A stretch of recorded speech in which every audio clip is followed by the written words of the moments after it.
Anyway, here I am in Sherman Oaks. What would you like to know about me? Oh, well, sir, I just want to say it was a pleasure to talk to you. I am a fan of some of your work, and as we start the interview, I was going to reference the first thing I saw you in. So What was that? that would be back when I was watching Columbo. I remember you singing at the beginning of one of the episodes, and you were playing the banjo. And I do remember that is a fond memory of mine. And when I was doing some research, I was like, wait a minute, I know who this is. So I did want to reference that. It was kind of one of those I remember him moments, and I never knew that was you until now. Yeah. I always remember him saying, he says, I don't seem to be in this thing. Well, you've done a lot of work. I'm actually just going ahead and starting the interview. You're a pleasure to talk to. I've heard from some other interviewers.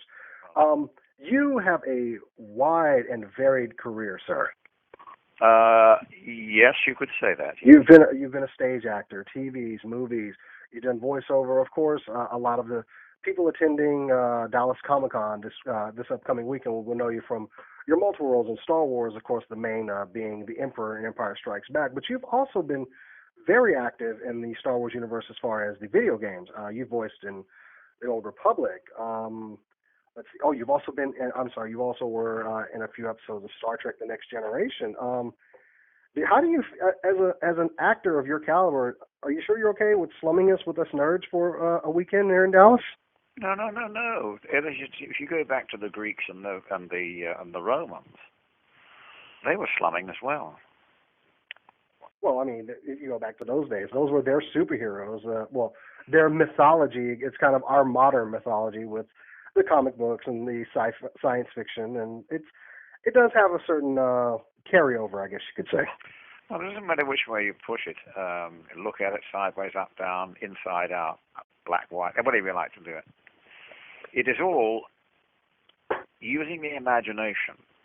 And if you use the imagination, then people can become so engrossed in the imagination that they actually live a little part of themselves. They live that thing which is within themselves. Am I getting a little strange? No. Please keep going. There is a reality in the unreality of it all, and it'll probably go back to the Romans and the Greeks and all that. I have a story. Once upon a time, that sort of thing. Just believe me. Just follow me, and I'll take you into places like Jack and the Beanstalk, any of that stuff. That's what it is. And it's what actually I think saves a lot of us, especially in today's world. If we can find a child within us, it saves us from going just a little bit nuts. That is possibly one of the most profound things I've said about how to enjoy something. Because I do believe in that. We do need to keep that magic. It does keep us sane, and also you should always do what you enjoy, of course, but just have time for fun. Oh yes. Oh yes. There's the fun stuff. I mean, take the Three Stooges. You can take Charlie Chaplin, and one of my favorites, of course, was Jacques Tati. Have you ever heard of him? I'm sorry, who was that, sir? Jacques Tati. T-A-T-I. Oh, I have heard of him. I can't. Next time you go knocking around the old shows and so on, the tapes and so on in a store, find Monsieur Hulot's Holiday and things like that. He is, to my mind, is probably one of the greatest imaginative actors I ever came across. And he was in he and Chaplin. Chaplin pushed it a bit, but Jacques Tati, if you find any of the stuff and look at it, he never says a word. No. Never says a word at all. But things are happening around him. And it's like, well, that's life, why is that person looking at me? I'm looking out of the window now. I'm just imagining. So imagination is everything. And if we take Once Upon a Time, There Was, and start from that, if it's very, very, very complicated, we're doing the same thing. Once upon a time, there was. And then you come back to reality and say, damn it all, I haven't paid the rent. It is, that is kind of the life of a struggling actor. But also, I mean, you have been in so many great Shakespearean roles as well. You performed at the Shakespeare Memorial Theater for quite some time, didn't you? Well, it was 2 years, yes.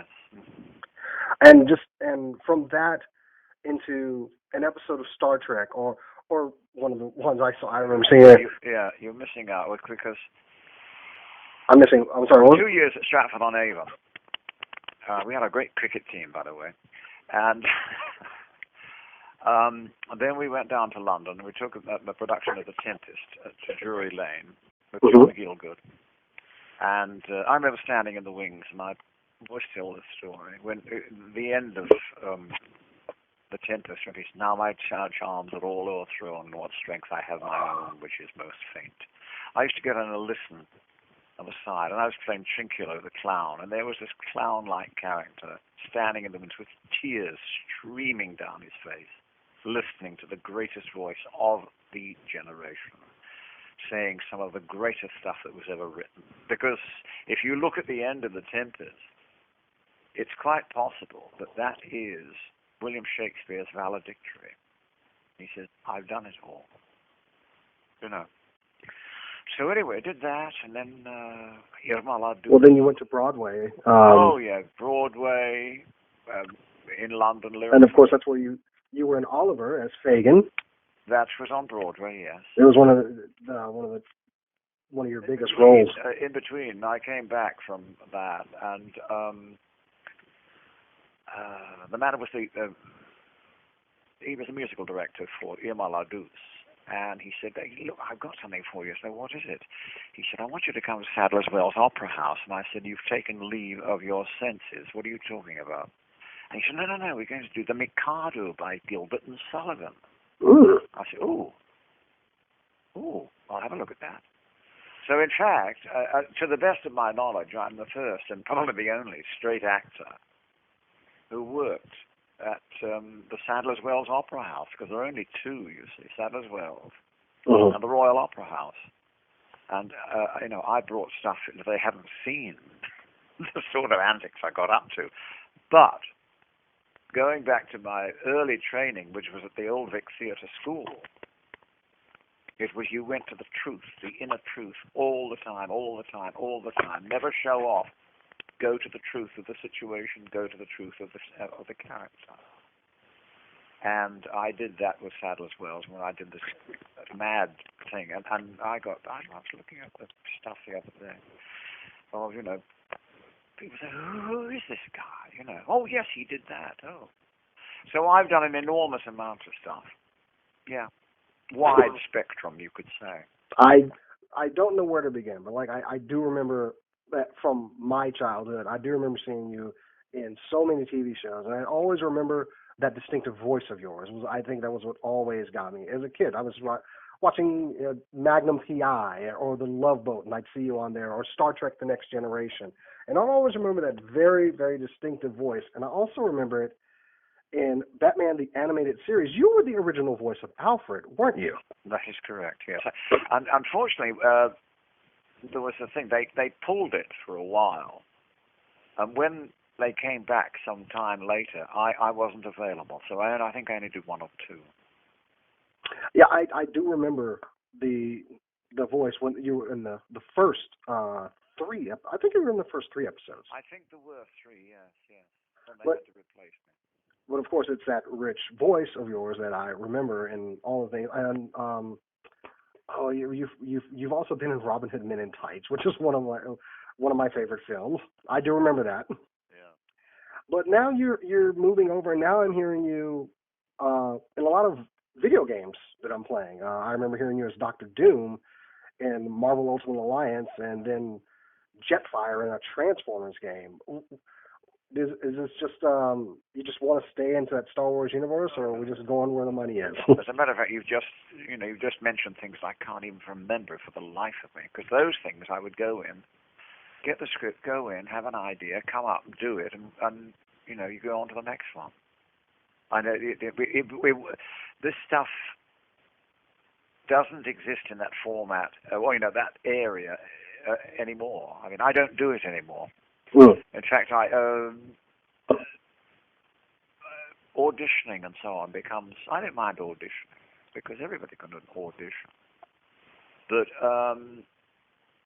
it's what they do now is they'll get 200-300 voices, and then they'll comb them out, and all they've got is now he comes through the front door, trips, falls flat on his face, and don't forget to take your aspirin, something like that. And they'll go through 200, then they'll whittle it down to 20, then down to 2, and they do it out of hundreds and hundreds and hundreds of voices. So the old thing of going and doing something like that, I go down to my voiceover agent. Mm-hmm. I'll drop stuff down there because I rather like doing it, but I'm not in any. I'm not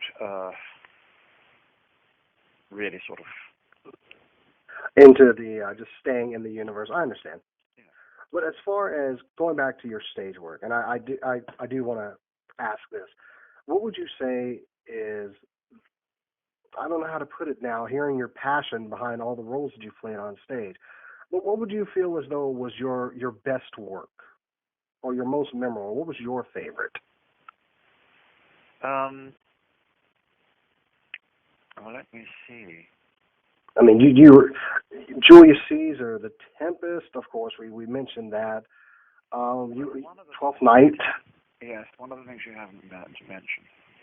I was in New York, and I still had another 6 months or something to go in Oliver.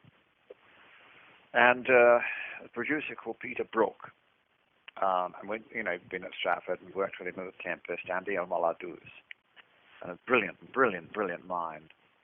And he turned up at my dressing room in New York, and he said, "Here, I got something for you." And I said, "Peter, I can't do anything. I've got whatever it was, 3 or 4 months to go." He said, Forget it. You'll be all right." So wait a minute, I can't walk away from David Merrick. He said, "Leave it to me." So he gave me this script, and I looked at it, and my first reaction was, I haven't the faintest idea what it's about. Then it began to dawn on me, and he came back and he said, "What do you think?" And I said, "Yeah, this is incredible. I've never seen anything like this. I mean, I still got to get out of David Merrick's show." Anyway, I did. I went back, and we did something at the Shakespeare at the Royal Shakespeare Company, as it was then. Mm-hmm. And it was very strange. It's a long title called "The Persecution and Assassination of Jean-Paul Marat, as performed by the inmates at the asylum under the direction of the Marquis de Sade." And it became known as the Marat Sade. And it was absolutely a totally unique production, unique script. And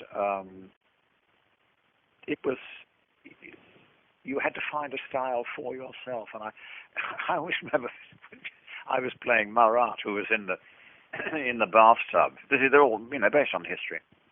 Mm-hmm. And he was writing all these scripts about, we must take the people who run this country and off with their heads, And he was writing all this stuff. And this woman got this bee in her bonnet, and she came in and stabbed him to death. Mm-hmm. Yes, and that was Glenda Jackson. I swore to God every night she was going to stick that knife in me. I was in a bathtub, you see, because he suffered from terrible dermatitis through living in the sewers of Paris during the Revolution. He would write all these screeds saying, "We must do this, we must do that, drive on." And she, in fact, killed him. But the piece itself, I've still got the script downstairs. And the piece itself is unique, absolutely unique. And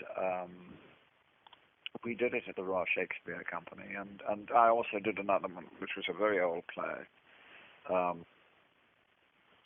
can't remember now, but it was a short thing I did. Then we all started making movies and things like that. So I got into that. I thought it's about time I made a living out of this business. But that was probably the most extraordinary thing that I've ever been in and done. The persecution and assassination of Jean-Paul Marat as performed by the inmates of the asylum under the direction of the Marquis de Sade. I feel as though I need to look this up as soon as we get off the phone. Well, I find it rather difficult to find it, I think. Sir, this is possibly one of the best interviews I've ever. Well, it's not so much of an interview. I just got to hear you talk a while, and I really enjoyed that. Thank you. From a fan of your work, I appreciate it. Okay, thank you very much, then. Okay, well, thank you very much. And guys, this was Clive Revill. Please check him out this weekend at Dallas Comic Con. Thank you, sir. Cheers. Bye-bye. Bye, sir.